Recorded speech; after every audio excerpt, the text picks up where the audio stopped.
How to see who likes you on Tinder without gold. Hey everyone, welcome back to another tutorial video. In today's video, we'll discuss whether you can see who liked you on Tinder without gold or not.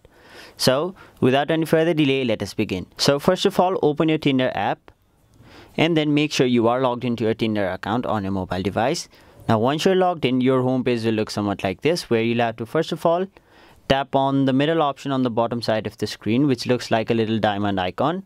There you will be able to see the number of people who have liked you and a list of people who have liked you. So currently, since I don't have Tinder Gold, I won't be able to see their photo or their name. I will only be able to see their blurred picture, which really doesn't help at all. So let me be clear, there is no way on how you can see who liked you on Tinder without gold.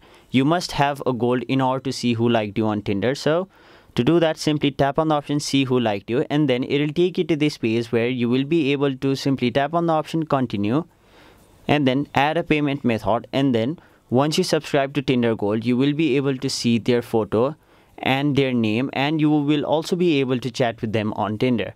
So as of now, that was the only way on how you can see who liked you on Tinder. Hope this video cleared your confusion. That was it for this video. Hope this video was helpful to you guys, and if it was, make sure you like this video and subscribe to our channel so that you don't miss out on further videos such as these.